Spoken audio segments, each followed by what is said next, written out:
Hello students, कैसे हैं आप सब। तो आज मैं आपको बताऊंगी कि बीएड वाले स्टूडेंट्स के लिए, यानी कि जिन्होंने बीएड कर ली है बिना सीटेट के, अगर आप एक ब्लॉक एजुकेशन ऑफिसर बनना चाहते हैं तो ये वैकेंसी आपके लिए है। वीईओ, ठीक है। ब्लॉक एजुकेशन ऑफिसर होते हैं खंड शिक्षा अधिकारी। अगर आपने सीटेट भी क्लियर नहीं की है, यूपी टेट क्लियर नहीं की है, तब भी आप इस एग्ज़ाम को दे सकते हैं। इसके लिए आपका ग्रेजुएशन होना बहुत ज़रूरी है और साथ में आपकी बीएड होनी काफ़ी ज़्यादा ज़रूरी है। और इसमें जो एज है ये 40 ईयर्स तक है। अभी मैं आपको सारी इन्फॉर्मेशन इसके बारे में दे देती हूँ। देखिए, ये खंड शिक्षा अधिकारी क्या होता है। सबसे पहले आप यहाँ देखिए, सबसे पहले ऊपर कि उत्तर प्रदेश बेसिक शिक्षा विभाग के अंतर्गत कार्य करने वाला एक महत्वपूर्ण पद है।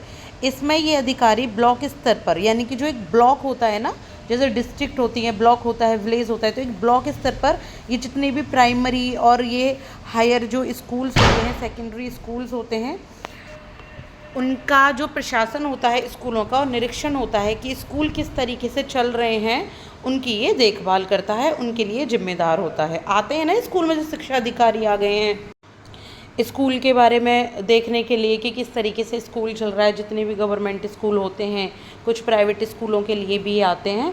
तो एलिजिबिलिटी क्या है इस एग्ज़ाम को देने की। आप किसी भी, जो भी आपका यूनिवर्सिटी रही है या आपका जो भी विद्यालय, विश्वविद्यालय रहा है, वहाँ से आपका ग्रेजुएशन होना चाहिए किसी भी विषय में। और कंप्यूटर का आपको सामान्य ज्ञान होना चाहिए। हिंदी की नॉलेज आपको ज़रूरी है। आयु सीमा क्या है इसमें, एज लिमिट न्यूनतम आयु, यानी कि मिनिमम आप 21 साल के होने चाहिए, मैक्सिमम आप 40 साल के होने चाहिए।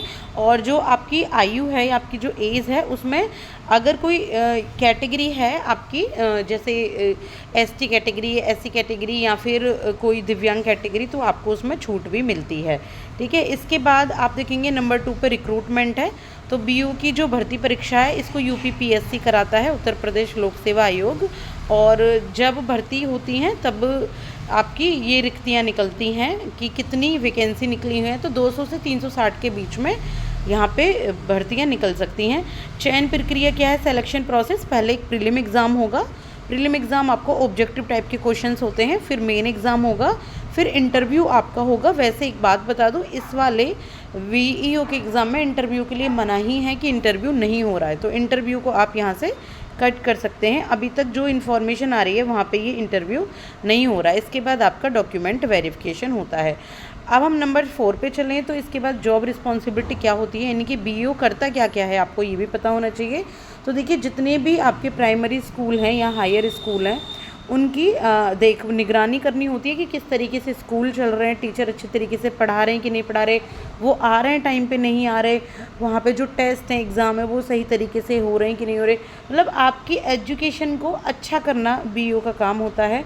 ज़्यादा से ज़्यादा बच्चे एनरोल करें सरकारी स्कूलों में और ड्रॉप आउट कम करें, ये होता है बीईओ का काम। मिड डे मील को देखना और स्कॉलरशिप यहाँ पे देना बच्चों को, और जो भी टीचिंग एड्स होते हैं, शिक्षण सामग्री, उनको जैसे ब्लैक बोर्ड हो गया, चौक हो गई, डस्टर हो गए, कोई बुक्स हो गई, यूनिफॉर्म प्रोवाइड कराना, ये हो गया। फिर रिपोर्ट तैयार करना, ये सारे काम किसके साथ होते हैं, ये होते हैं बीईओ के काम।